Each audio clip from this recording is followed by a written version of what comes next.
한번 따라합니다. 예수만 섬기는 우리 집. 하나님의 마음은 늘 어디에 있었냐 하면 태초부터 가정에 있었습니다. 하나님이 사람을 지으시고 온갖 짐승, 동물, 식물 등등을 지으신 다음에 최초로 만드신 기관, 단체, 공동체가 무엇이었냐 하면 가정이었죠. 아담과 하와를 통해서 가정을 만드셨죠. 아담과 하와의 가정이 깨졌을 때 어떻게 됐냐 하면 하나님께서는 포기하지 아니하시고 노아의 가정을 또 들어 쓰셨습니다. 그 노아의 후손 가운데 아브라함이 있는 거죠. 아브라함이 노아의 후손인데 아브라함을 통해서 그의 가문을 통해 이제 복의 근원이 되게 하셨고, 아브라함의 하나님, 이삭의 하나님, 또 누구의 하나님이에요? 야곱의 하나님, 또 누구의 하나님? 따라합니다. 나의 하나님. 이렇게 구약에서는 아브라함의 하나님, 이삭의 하나님, 야곱의 하나님 이렇게 말씀하시거든요. 이것은 뭐냐면 하나님은 그 거룩한 공동체인 가정, 가문.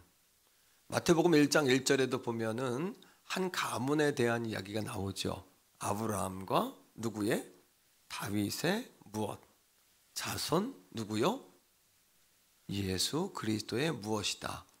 예, 개역 개정판은 계보 이렇게 나오는데 개역 한글판에서는 세계다 뭐 이렇게 나옵니다. 공동번역이나 그 외의 성경에서는 족보다 뭐 이렇게 나오는 성경도 또 있어요. 그러니까 아브라함, 다윗, 예수 그리스도, 아담과 하와, 노아 계속 하나님은 가정에 관심을 두고 가정을 통해서 거룩한 역사를 이루기를 원하시죠.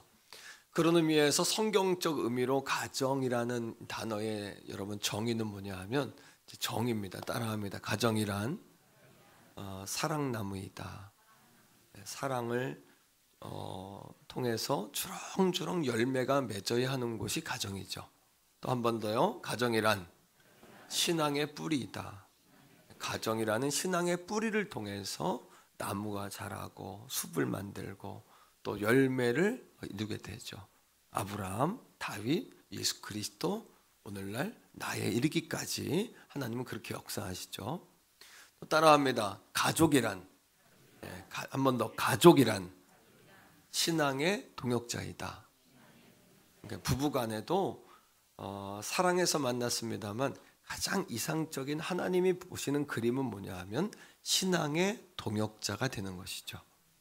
부모와 자녀 간에도 이제 나이가 먹고 아이들이 크면은 뭐가 돼요? 친구 되죠.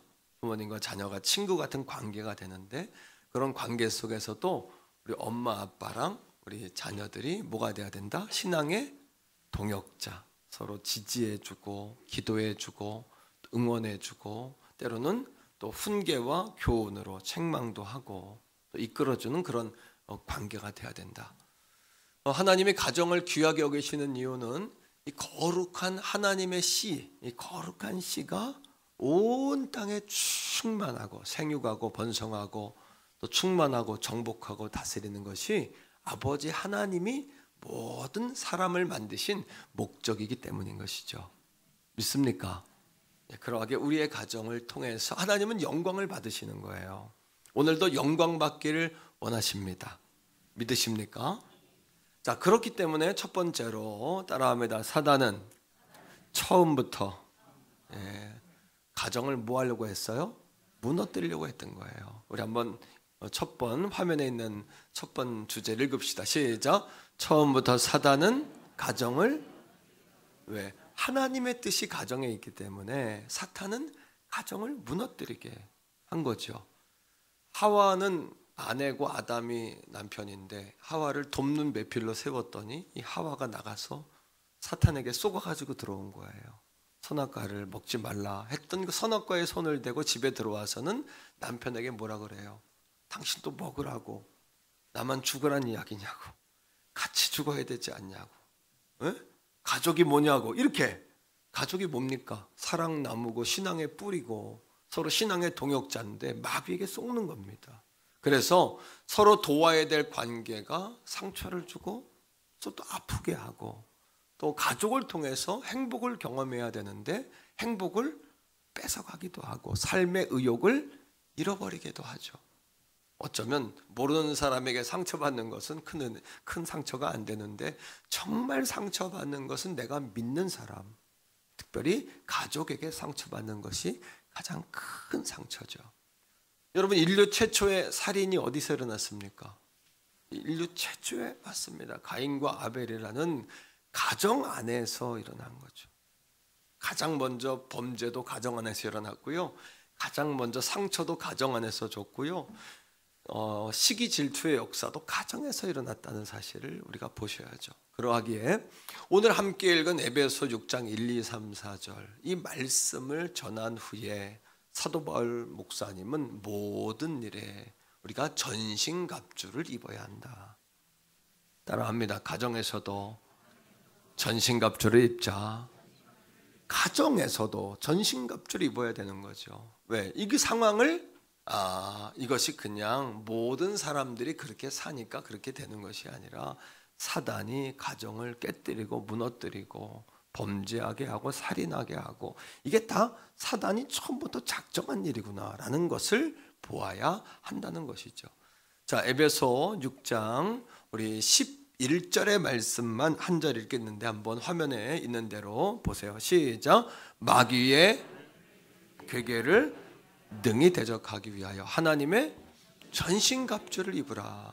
이거는 저절로 입혀지는 것이 아니라 우리가 능동적으로 전신갑주를 입으셔야 하는 거예요. 진리의 허리띠를 동이셔야 합니다. 왜? 집에 가면 방심하기 쉬워요. 또 의의 호심경으로 무장하셔야 합니다. 평안의 복음의 신을 신으셔야 하고요. 또 믿음의 뭐를 들어야 돼요? 방패를 들지 않으면 우리가 뭐를 맞아요? 한 주간 불화살 좀 맞아 보셨습니까? 불화살 맛 좀 보셨어요? 하지만 따라합니다. 10번 넘어져도 11번 일어난다. 이게 복음의 의거든요. 우리의 힘은 10번쯤 되면 이젠 지쳤다, 끝이다, 이제 안 한다. 그렇지만 예수 그리스도의 의는 내 힘과 의지가 아니라 은혜이기 때문에 오늘도 100번 넘어져도 101번 일어서서 주님 앞에 달려오는 그 사람이면 하나님은 충분하다라고 말씀하시는 거예요. 믿습니까? 자, 가정은 저절로 행복해지지 않는다는 거죠. 마귀가 속이기 때문에 어떻게 해야 될까요? 기도와 말씀으로 가꿔야 합니다. 바꿔 이야기하면 이런 거죠. 따라합시다. 가정에서도 예수님께서 왕이 되셔야 한다. 예수님이 가정에서도 왕이 되셔야 합니다. 예수만 섬기는 우리 집의 다른 말은 가정에서도 예수님은 왕이시다.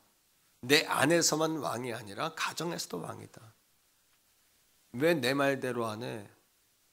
왜 내 뜻대로 안 해? 왜 내 마음대로 해? 우린 이것 때문에 다투고 싸우거든요. 내 말대로, 내 말대로, 왜 내 뜻대로, 원래 생각한 대로 이게 중요한 것이 아니라 오늘도 예수님이 왕이시라면 예수님이 지금 우리에게 무엇이라고 말씀하시느냐? 예수님이 지금 무엇을 원하시느냐? 예수님이 기뻐하시는 일은 무엇일까를 계속해서 생각해 내야 되는 거죠. 그런데 문제는 우리가 자꾸 이런 것들을 잊어먹고 사는 거예요. 사람은 망각의 존재이긴 합니다만, 망각해야 살긴 합니다. 잊어먹어야 살긴 합니다만 정말 중요한 것은 잃어버려서는 안 되는 거죠. 그러하기에 오늘 에베소 6장 1절은 카우션으로 시작합니다. 리복 카우션, 주의, 경계, 일깨움, 깨움. 따라합니다. 자녀들아. 자, 옆에 있는 분에게 자, 잠자는 마음, 잃어버린 생각을 깨우면서 자녀들아 한번 합시다. 시작. 자녀들아. 예, 저절로 행복해지는 것이 아니란다. 이것을 잃어버려서는 안 되는 것이란다. 이런 얘기겠죠. 자, 오늘 말씀을 통해서 그렇다면 우리 가정이 행복해지고 하나님이 원하시는 거룩한 가정이 되기 위한 몇 가지 원리가 있습니다. 그 첫 번째는 자, 부모님을 공경하는 4가지 원리가 있어요. 따라합니다. 부모 공경에 몇 가지 원리요? 자, 이 4가지 원리를 우리 교회학교 어린이들도 오늘 우리 어린 자녀들을 위해서 PPT를 조금 이렇게 준비했어요. 평소와 다르게. 자, 4가지입니다. 에베소 6장 1절, 2절, 3절을 다 같이 화면에 있으니까 같이 한번 읽어보세요. 자, 시작. 자녀들아, 주 안에서 너희 부모에게 순종하라 이것이 옳으니라. 2절입니다. 네 아버지와 어머니를 공경하라 이것이 약속 있는 첫 계명이니. 3절 이로써 네가 잘 되고 땅에서 장수하리라. 자, 네 가지가 나옵니다. 첫째는 뭐냐 하면 다 같이 따라합니다. 주 안에서. 첫 번째 원리예요. 주 안에서. 자녀들아 주 안에서 이렇게 이야기하죠. 이 주 안에서란 이야기는 주님이 우리에게 본을 보여주신 대로 이런 뜻입니다. 자, 예수님은 세 가지가 있어요. 하늘아버지, 우리에게도 아버지가 계신 하늘아버지가 계시죠. 우리도 또 육신의 아버지가 계시죠. 그렇죠. 또 자녀된 우리가 있죠. 이렇게 삼각형의 관계란 말이에요. 첫 번째로 자, 주 안에서 예수님은 어떻게 하셨냐 하면 하늘 아버지에게는 항상 복종하셨어요. 복종이란 뭐예요? 내 마음에 맞지 않아도 내 뜻과 달라도 당신이 원하신다라면 나는 믿습니다. 그렇습니다. 옳습니다. 라는 태도가 복종입니다. 따라합니다. 무조건적인 순종. 이게 복종이에요. 하늘 아버지에 관해서는 예수님은 완전히 복종하셨어요. 자, 빌립보서 2장 8절의 말씀은 다 잘 아시죠? 같이 한번 볼까요? 자, 읽어봅시다. 시작. 사람의 모양으로 나셨어요. 예수님이요. 그 다음에 자기를 낮추셨어요. 항상 하나님 앞에서는 여러분을 낮추셔야 돼요. 그 다음에는 죽기까지 뭐 하셨어요? 복종하셨어요. 곧 십자가에 뭐 하셨다? 하나님 오르십니다. 나를 통해 하나님의 뜻이 흐르기를 원합니다. 오늘도 우리가 복종하지 아니하면 하나님의 뜻이 우리를 통해 이룰 수가 없는 것이죠. 그래서 예수님은 기도를 가르쳐 주실 때 이렇게 기도하셨어요. 아버지의 뜻이 하늘에서 이루어진 것처럼 아버지의 뜻이 이 땅에서도 이루어지기를 원합니다. 나를 통해서. 그러하기 위해서 우리는 하나님 앞에, 하나님의 말씀 앞에 날마다 복종하셔야 합니다. 자, 부모님께는 어떻게 했을까요? 예수님은 육신의 부모님, 나사렛에서 목수셨던 아버지, 그리고 어머니, 30살까지 나사렛, 여러분 갈릴리 나사렛 동네에 사시면서 목수로 예수님도 사시지 않았습니까? 자, 성경은 이렇게 이야기합니다. 누가복음 2장 51절인데 자, 같이 볼 수 있을까요? 같이 한번 읽어보세요. 예수님 부모님에게는 어떻게 하셨을까요? 같이 읽어요. 예수께서 함께 내려가사 나사렛에 이르러 순종하시고 받드셨습니다. 자, 복종이라는 것은 무조건적인, 내게 맞지 않아도 라면, 순종이라는 것은 기쁨으로 하는 겁니다. 기쁨으로 기꺼이 마땅히, 이런 뜻이죠. 예수님은 육신의 부모님께 순종하는 본을 보여주신 것이죠. 순종하고 받드신 거예요. 순종하고 따라합니다. 순종하여 받드셨다. 오늘 자녀된 우리 어린이 교회학교 또 2부에는 우리 청소년, 청년들 함께 예배했습니다만 부모님에게 우리가 그런 태도를 취하는 것이 하나님의 뜻인 것이죠. 자, 세 번째는 예수님께서 본을 보여주셨는데 어떻게 부모님들을 바라볼까라는 거예요. 자, 말씀 속에서 마태복음 9장 36절입니다. 마태복음 9장 36절인데요. 예수님은 항상 사람들을 볼 때 이렇게 보셨어요.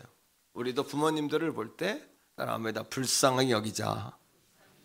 부모님들이 나이가 먹고 가진 게 없고 그러니까 불쌍해. 이것이 아니라 나를 위해서 늘 수고하는 부모님들, 쉬지 못하시는, 쉼을 얻지 못하시는 부모님들도 배가 고플까요? 안 고플까요? 부모님들도 힘이 들까요? 안 들까요? 부모님들도 속상할 때가 있을까요? 없을까요? 부모님도 눈물을 흘릴 때가 있을까요? 없을까요? 있잖아요. 그런데요, 부모님들의 배고픔과 슬픔과 눈물의 90%는 누구 때문일까요? 자녀 때문이라는 사실을 아셔야 돼요. 예수님께서 모든 사람들을 볼 때 불쌍히 여기셨어요. 아직까지 우리 초등학교, 유치부 이런 어린아이들이 부모님들을 불쌍히 여길 수는 없습니다만 여러분 늘 부모님들을 뵐 때 수고를 멈출 수 없는 그런 부모님들의 모습 속에서 불쌍히 사랑하는 마음으로 볼 수 있기를 주의 이름으로 축복합니다. 자, 다시 한번 읽습니다. 시작. 우리를 보시고 불쌍히 여기셨어요. 무리를 보고 그 다음에 이는 그들이 목자 없는 양과 같이 고생하고 기진하는 고생하고 지쳐있는 부모님들을 그런 여러분 사랑의 눈으로 볼 수 있는 우리 자녀들 다 되시기를 주의 이름으로 부탁합니다. 첫 번째는 주님 안에서예요. 두 번째 따라합니다. 순종하라. 두 번째는 순종입니다. 순종은 무엇을 말할까요? 순종은 행동하는 거예요. 따라합니다. 순종은 행동이다.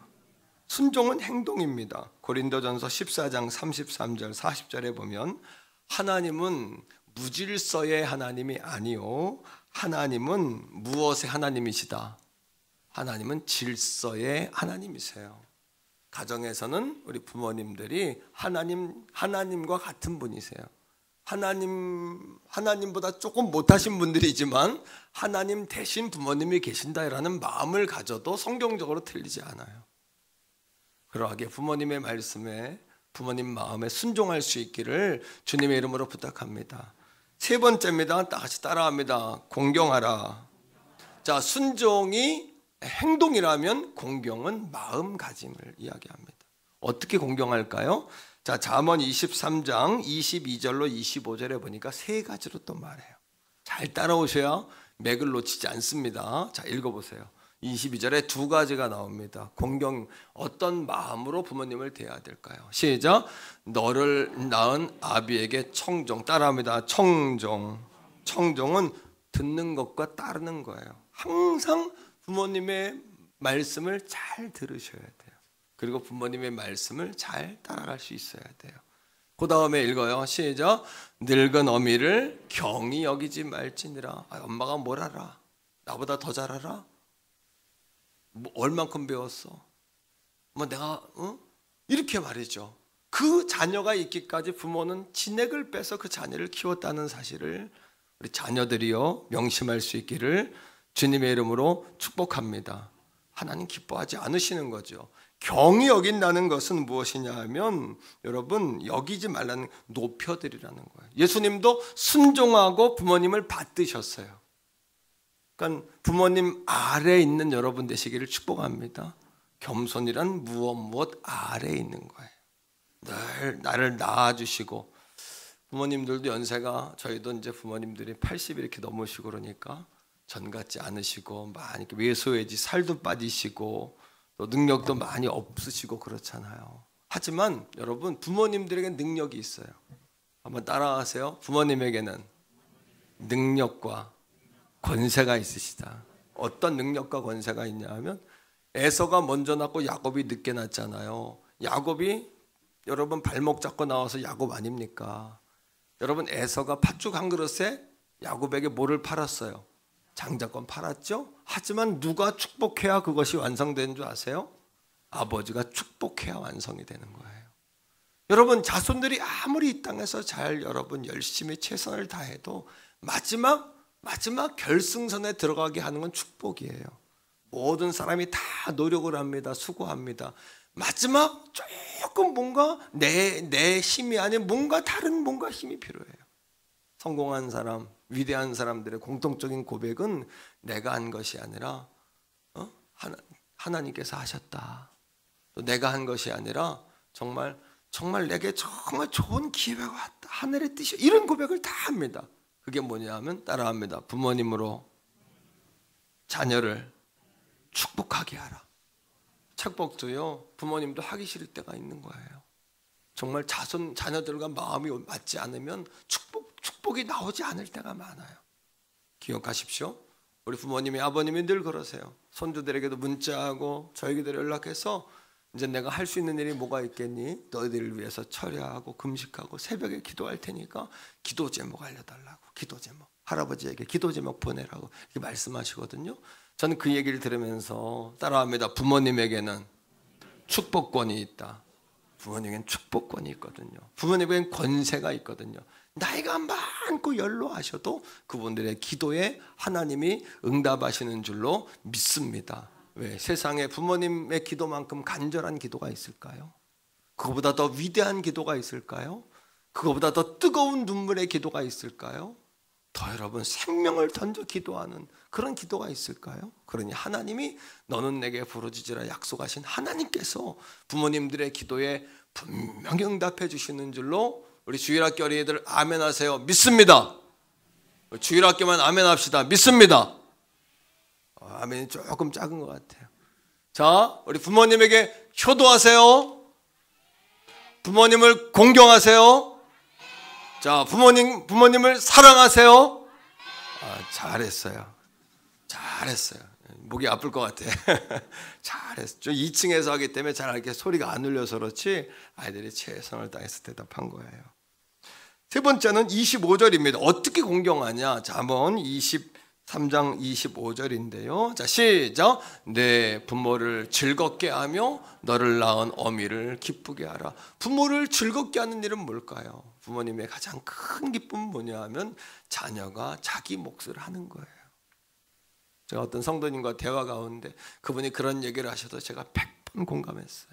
왜? 저도 그런 생각 가끔 하거든요. 우리 두 아이가 주일의 길을 가니까 이 아이들이 내가 세상에 없어도 자리 잡고 잘할래나? 나만큼 나보다 아빠보다 10배, 100배는 더 잘해야 될 텐데 잘할래나? 이런 걱정이 가끔 들어요. 쓸데없는 걱정이겠죠? 하나님께 맡기고 기도할 제목이지만 부모님 마음에 그런 걱정이 다 있지 않습니까? 제가 제 몫을 할래나? 사람 노릇할래나? 저 엄마 아빠로서 제대로 살아갈래나? 자기 역할을 잘하는 것이 부모님께는 기쁨이에요. 또 한 가지 따라합니다. 어미를 기쁘게 하라. 부모님을 기쁘게 하는 방법, 기쁘게 하는 법은 다른 게 아니라 캐시에 있어요. 캐시가 뭔지 아시죠? 부모님 피로를 채워드려야 돼요. 연로하시면 여러분들 자신감이 없으세요. 지갑도 얇아지죠. 통장에 잔고도 없죠. 이제 오늘 젊었을 때야 오늘 다 쓰면 내일 벌면 되지만 연세가 드시면은 이게 사람이 오그라들고 자꾸 소심해지고.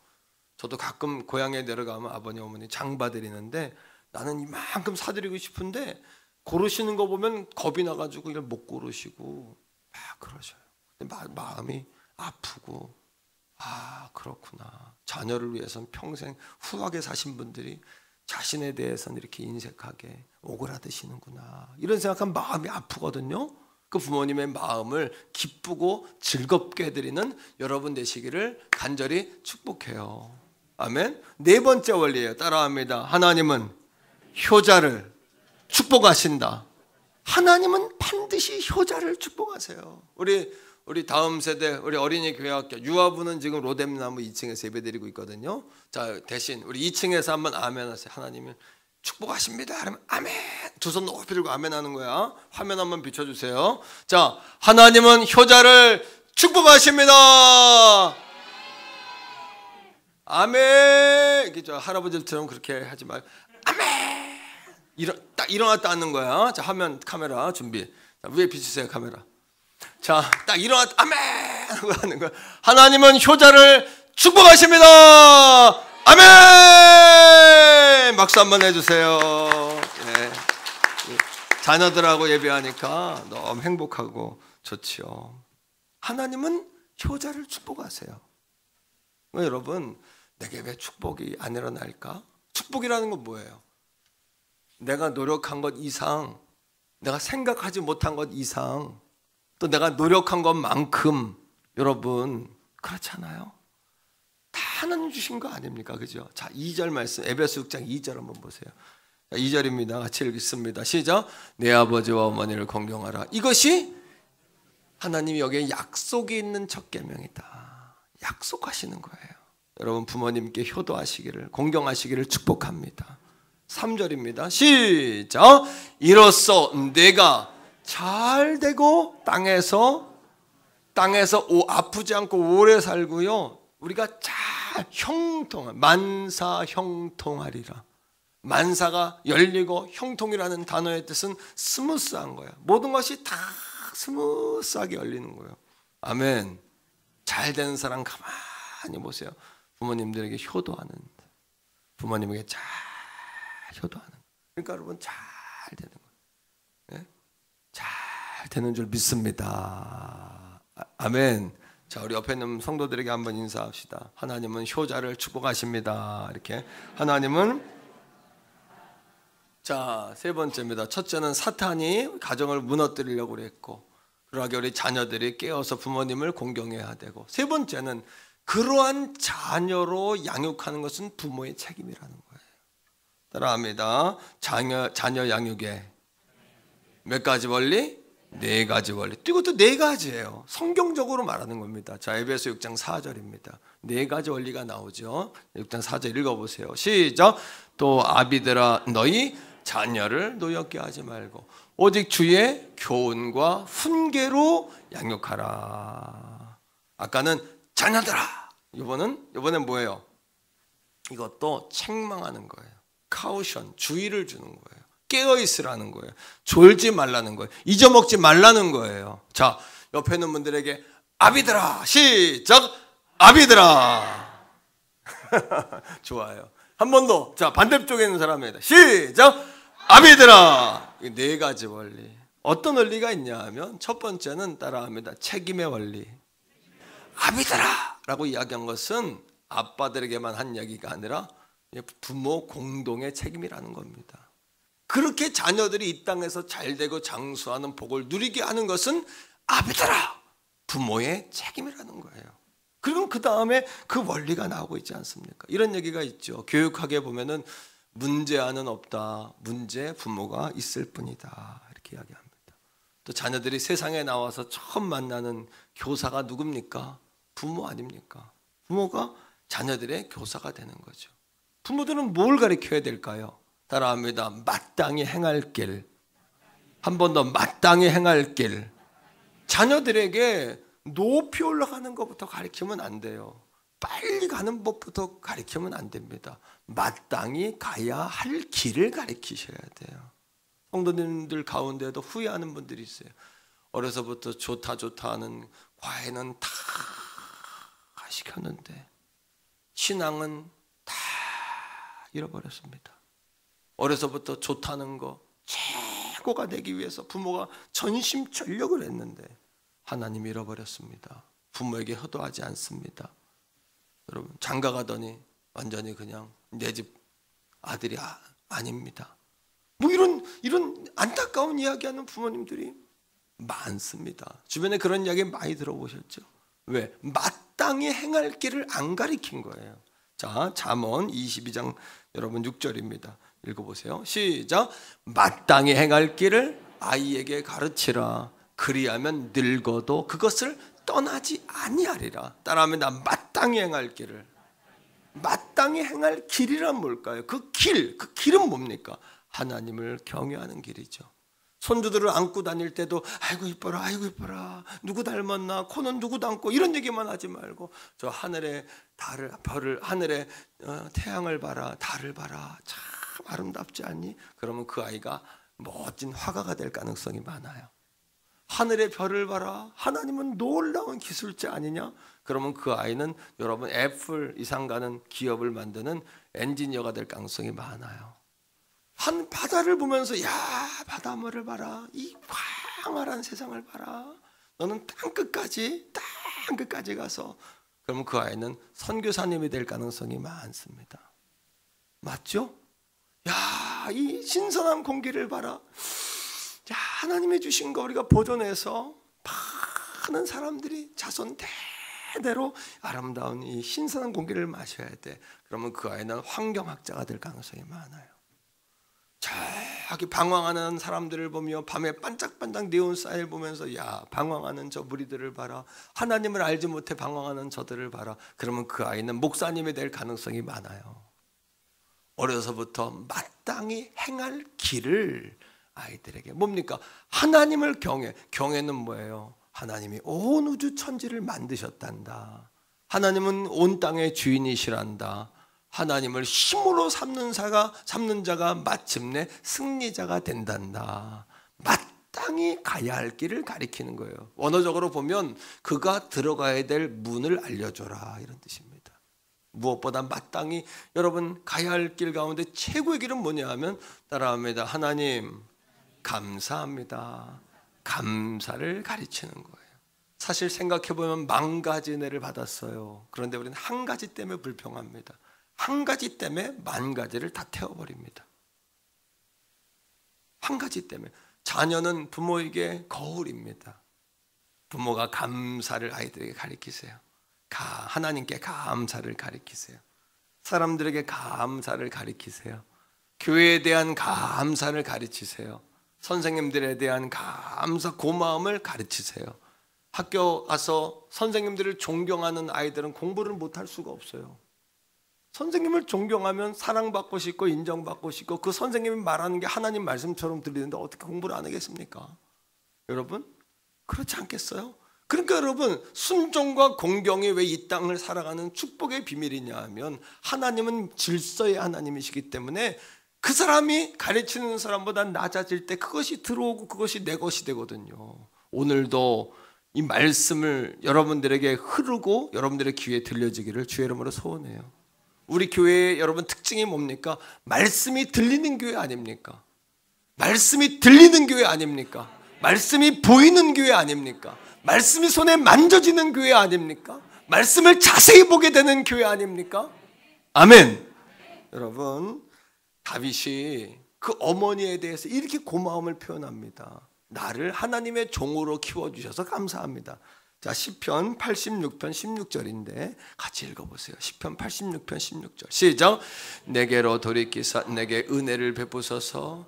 주의 종에게 힘을 주시고 자기에게 주의 종 그 다음에 주의 여종의 아들을 구워. 주의 여종은 누구예요? 어머니가 여종이었고 자기가 아들인데 주의 여종의 아들, 주의 여종의 아들도 주의 종이 된 거야. 우리 어머니가 신앙적으로 자기를 키워준 거지.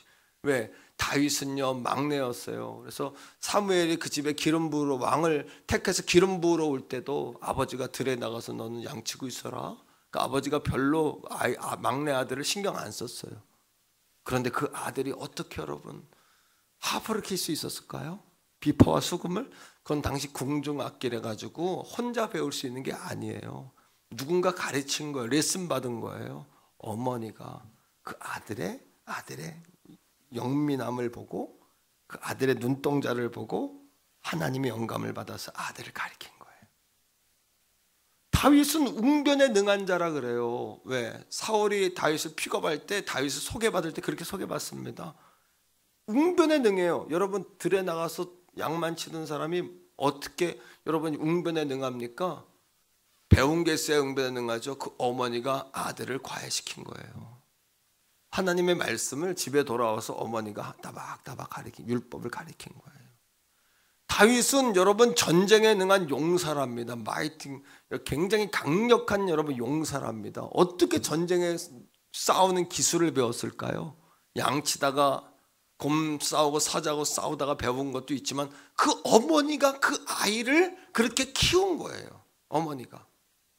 그리고 나중에 주의 여종의 아들, 자기를 하나님의 어머니도 여종이고 나도 주의 종이다. 여러분 따라합니다. 책임의 원리.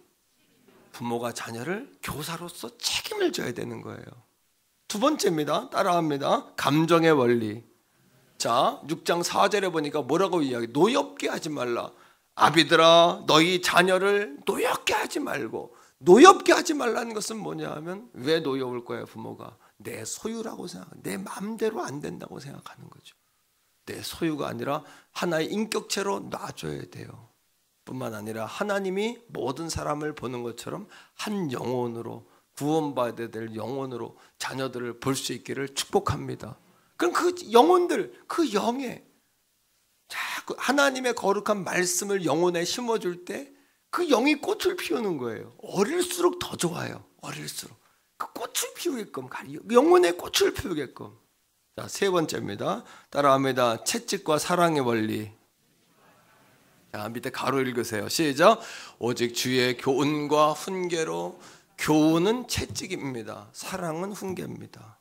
거꾸로인 줄 알았더니 원어적으로 보니까 교훈은 뭐냐 하면 하나님의 주의라는 것은 하나님의 말씀으로 하나님의 말씀을 통해서 교훈과 훈계를 양육하라는 이야기 아닙니까? 하나님의 말씀에 도달할 수 있도록 아이들에게 채찍하고 징계하는 거예요. 어려서부터 오냐 아이고 이쁘다 그러다가 여러분 그 아이들을 매니지먼트 하셔야 돼요. 하나님의 기업으로 길러내셔야 돼요. 마땅히 행할 길을 가르쳐 주셔야 돼요. 가르쳐 줘야 되는 거예요. 교훈은 그 아이들이 말씀의 기준에 도달할 수 있도록 징계하고 채찍하는 거예요. 훈계는요, 그 아이를 어떻게 그렇게 여러분 교정해 주는 거예요. 사랑을 가득 담아서 그 아이를 교정해 주는 거예요. 이 채찍과 여러분 사랑의 원리가 바로 뭐냐면 제자 훈련의 원리예요. 따라합니다. 자녀들을 삶으로 제자 훈련하라. 삶으로 자녀들에게 제자 훈련을 시키는 거예요. 성경 펴놓고 하는 게 아니라 그냥 삶으로 아이들에게 그걸 보여주는 거예요. 네 번째, 따라합니다. 바라봄의 원리를 사용하라. 자녀들에게 바라봄의 원리를 쓰는 겁니다. 바라봄의 원리를 어떻게 해요? 여러분, 미국의 소아과 의사이고 정신과 의사였던 로스 캠벨이라는 사람이 진정한 자녀 사랑에서 세 가지로 바라봄의 원칙을 설명을 하는데, 첫째가 뭐냐면 따뜻한 눈빛이에요. 절대 아이를 낮게 보거나 저주하거나 비아냥거리는 눈빛으로 자녀를 절대 보시면 안 돼. 따뜻한 눈빛으로. 두 번째, 따라합니다. 따뜻한 손길. 따뜻한 눈길로 바라보며 자녀들을 따뜻한 손으로 잡아주셔야 돼요. 따뜻한 손으로. 세 번째, 따라합니다. 칭찬과 격려. 칭찬해주고 격려하셔야 돼요, 자녀를. 이게 세 가지 바라봄이에요. 한 번 더 따라합니다. 따뜻한 눈빛, 따뜻한 손길, 칭찬과 격려. 칭찬과 격려를 통해서 우리 자녀들을 따뜻하게 격려하고 축복하고 잘한다, 정말 잘한다, 하나님 기뻐하시겠다, 하나님 볼 때 얼마나 기뻐하겠냐. 그 아이들에게 다윗을 닮아갈 수 있는 다윗의 이미지를 심어주고, 그 요셉의 이미지를 심어주고, 다니엘의 이미지를 심어주고, 할렐루야. 꼭 오늘 집에 가서 자녀들에게 이 모든 거룩한 역사를, 원리들을 잘 적용할 수 있기를 간절히 축복합니다. 따라합니다. 예수만 섬기는 우리 집. 예수만 섬기는 우리 집을 다른 말로 표현하면 뭘까요? 자, 이겁니다. 하나님이 왕 되신 가정이에요. 다시 따라합니다. 하나님이 왕 되신 가정. 자, 우리 어린이 교회학교만 한번 크게 외쳐보세요. 하나님이 왕 되신 가정. 시작. 아, 좋았어요. 선생님들은 왜 안 해요? 선생님들 같이 해야지. 선생님들 같이 딱딱 떨어. 그래 애들이 따라하지. 자, 한 번 더. 시작. 그래요. 하나님이 왕 되신 가정. 이게 바꿔 이야기하면 예수만 섬기는 우리 집이에요. 시편 128편에 네 가지 복을 우리에게 이야기합니다. 네 가지 복 받으셔야 돼요. 자, 2절에 자, 네 가지입니다. 첫 번째 이겁니다. 2절에 보면은 화면 보여주세요. 자, 2절에 따라합니다. 일터의 축복. 수고한 대로 먹으리라 하지 않습니까? 수고한 대로. 두 번째, 화목의 축복. 가정이 화목한 거예요. 세 번째, 신앙의 은혜. 영적인 은혜의 축복이에요. 이거 5절입니다. 건강하여 장수한다. 이게 바로 6절의 축복입니다. 네 가지 축복. 한 번 더 1, 2, 3, 4 읽어보세요. 시작. 일터, 화목, 신앙, 건강하여 장수하는 네 가지 복을 성도들은 꼭 받으셔야 돼요. 바꿔 이야기하면 이 네 가지의 복을 지금 받고 있는지 아닌지를 여러분 점검하셔야 돼요. 이 네 가지 복은 어떤 사람에게 임할까요? 1절과 2절의 복, 물질의 복과 가정의 화목의 복은 누구에게 임하냐 하면 시편 128편 1절 말씀 읽어봅시다. 자, 시작. 여호와를 경외하며 그의 길을 걷는 자마다 복이 있도다. 할렐루야. 신명기 28장 1절 2절에 하나님 말씀을 듣고 따르는 자는 세계 모든 민족 위에 뛰어난 민족이 되게 하신다고 했어요. 높아지는 길, 빨리 가는 것이 인생의 원리가 아니라 사랑하는 성도들이요, 바른 길, 옳은 길, 하나님을 경외하는 길로 가셔야 돼요. 그게 빠른 길이에요. 그게 높아지는 길이에요. 자, 세 번째, 네 번째 축복은 뭐냐 하면 영적인 축복과 건강과 장수의 축복인데 이건 누가 받을까요? 시편 128편 4절에 말해주고 있어요. 자, 4절 말씀을 한번 같이, 어린이도 다 읽으세요. 교회학교 어린이들도, 선생님들도 같이 읽으세요. 시작. 여호와를 경외하는 자는 복을 얻으리로다. 할렐루야. 그렇다면 여호와를 경외한다는 것이 뭘까요?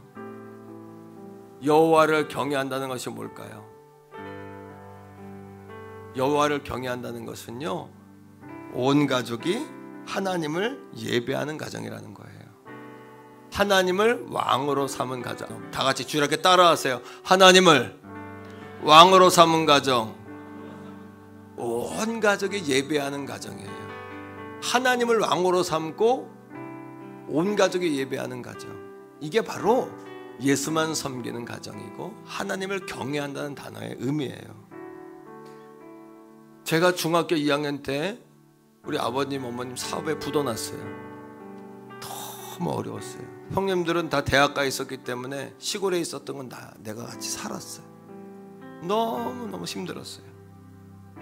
학교 선생님이 우리 중학교 때 음악 선생님이 강원대 4대 음악과 나온 선생님이 오셨는데 바이올린 전공, 바이올린 35년 전 6년 전 이야기니까 그때 바이올린 키면 대학 그냥 갔어요.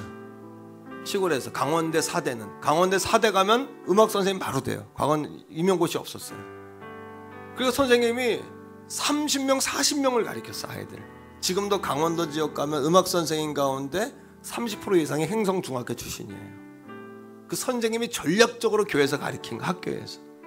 그래서 제가 노래도 잘하고 지휘도 하고 중학교 다닐 때부터 교회에서부터 그랬으니까 바이올린이 3만 원인데 당시에 바이올린이 연습용 바이올린이 나보고 사서 그거 하라고 나를 엄청 쫓아다니셔.